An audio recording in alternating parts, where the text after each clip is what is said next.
Saudara-saudara sekalian, bertemu lagi dengan NBC, Narayana Bali Channel. Hari ini kita ingin membicarakan masalah gonjang ganjing, jadi atau tidak jadinya Bali dibuka bulan Juli ini. Banyak pihak, terutama dari kalangan dunia pariwisata dan masyarakat umum, ingin segera supaya Bali dibuka untuk kepariwisataan sehingga ekonomi masyarakat mulai bisa meningkat. Banyak juga kalangan supaya pemerintah melaksanakan janjinya yang ingin membuka border Bali, larangan Bali selama COVID, dan harapan ini segera dilakukan sebab COVID di Bali sudah mulai agak turun, sekalipun di daerah lain khususnya di Jakarta, Jawa Tengah, Jawa Timur, Jawa Barat, dan beberapa kota lainnya COVID-19 masih melanda, malahan meningkat terus. Bahkan ada kemarin saya baca di sebuah surat kabar, kalangan pariwisata ingin demo, artinya melakukan demonstrasi jika Bali tidak dibuka untuk kepentingan pariwisata bulan Juli ini. Ini tentu saja yang sifatnya sangat emosional, karena Bali adalah bagian dari Negara Kesatuan Republik Indonesia, sehingga Bali tidak bisa maunya sendiri bagaimana kondisi kita menghadapi COVID-19 ini. Saudara-saudara, kita harus sadar bahwa kita adalah bagian dari Republik Indonesia. Oleh karena itu, maka kondisi COVID di seluruh Indonesia harus diperhitungkan juga akan berdampak luas kemanapun, termasuk di negeri ini. Jadi, dengan demikian Bali tidak bisa melakukan tindakan sendiri-sendiri sebab kita tergantung dari kebijaksanaan pemerintah pusat itu sendiri.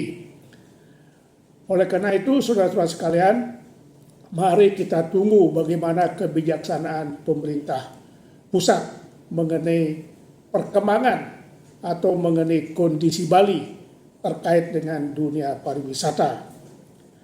Andai kata Bali dibuka, namun daerah-daerah lain masih COVID-nya begitu tinggi, maka masyarakat juga tidak akan mau berkunjung ke Bali sebab mereka dilarang keluar dari daerahnya masing-masing. Termasuk bila kita mengharapkan turis atau wisatawan dari luar negeri, negara yang bersangkutan juga melarang warganya berwisata ke luar negeri, khususnya ke Bali. Inilah kondisi yang kita alami, di mana kita ada kaitan dengan daerah-daerah lain di dalam suasana globalisasi ini. Jadi kita tidak bisa melakukan kebijakan sendiri terkait dengan pariwisata ini.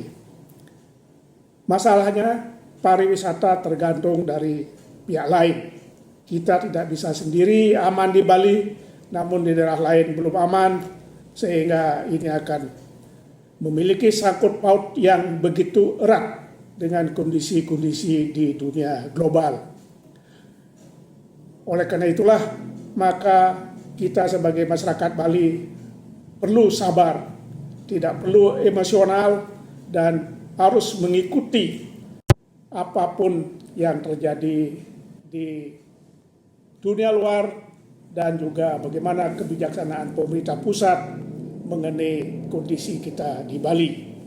Saya yakin pemerintah juga sangat prihatin dengan apa yang kita alami, sangat juga memperhatikan apa yang dialami masyarakat Bali khususnya dan masyarakat Indonesia pada umumnya dalam menghadapi kondisi COVID yang sudah berlangsung lebih dari 1 tahun ini.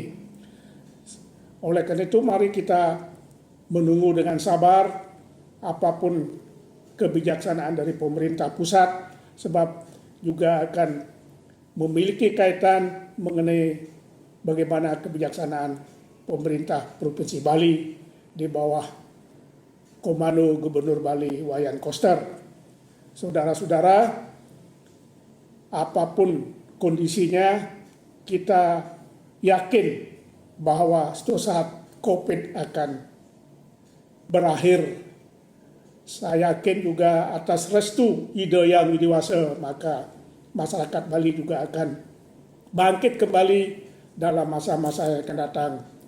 Dengan demikian, mari kita sekali lagi sabar menunggu kondisi-kondisi ini. Kalau saudara-saudara melakukan demo misalnya, maka itu akan memperkeruh suasana Bali, sehingga orang lain yang ingin berwisata ke Bali juga akan ragu-ragu. Saya kira itu apa yang bisa kami sampaikan, saudara-saudara sekalian. Mudah-mudahan ada manfaatnya. Salam NBC dari Bali Channel.